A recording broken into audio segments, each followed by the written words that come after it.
Have you ever walked through an old village homestead or a forgotten food forest and noticed something strange? Not straight lines, not neat rows, but trees growing in circles.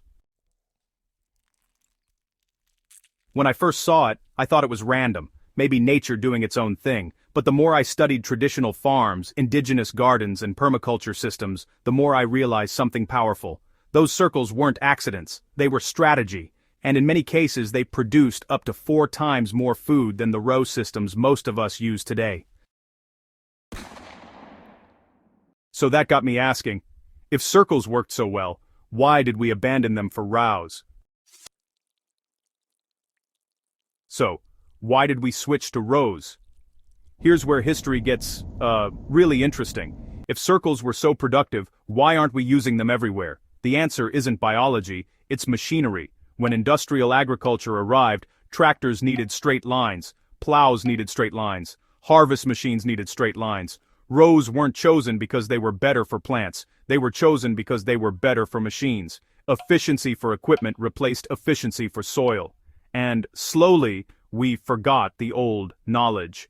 But for small gardens, homesteads, and food forests like ours, we don't need tractors. So why copy industrial farming methods?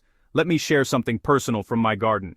I tested 2 plots. One planted in rows, one planted in circular guilds. Same soil, same crops, same watering. After 1 season, the circular plot had thicker mulch naturally, fewer weeds, less watering, greener leaves, and nearly triple the harvest weight. I didn't change fertilizers, I didn't add chemicals, I only changed the layout. That's powerful. Now let's get practical. Here's exactly how you can try this at home. Start with a circle about 2 to 3 meters wide. Dig a shallow basin or compost pit in the center. Fill it with kitchen scraps, manure, or mulch. Plant 4 to 6 trees or large crops around the edge of the circle. Inside the circle, add smaller plants like beans, herbs, or vegetables.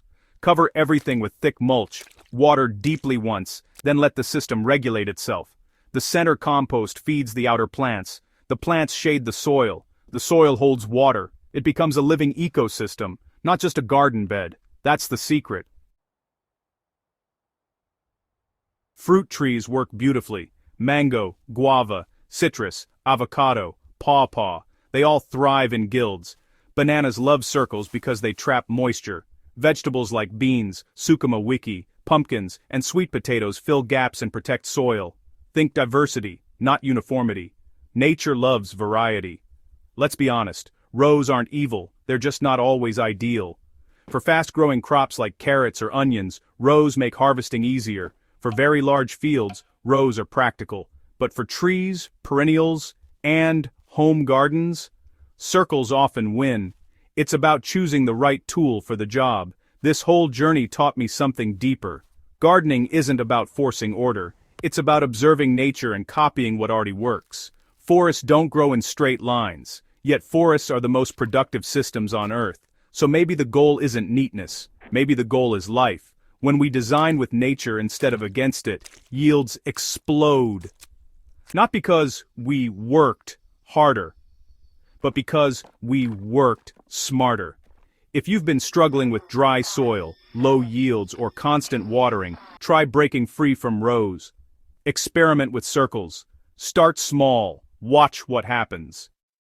Sometimes the biggest harvests come from the simplest changes, and often, the old ways still beat modern methods. That's the kind of wisdom we love sharing here on Soil Stories. Practical, natural, and rooted in real experience. If this opened your eyes or gave you new ideas for your garden, don't keep it to yourself. Subscribe to the channel, share this with a fellow gardener, and let's keep growing smarter together. Because healthy soil tells the best stories, and we're just getting started.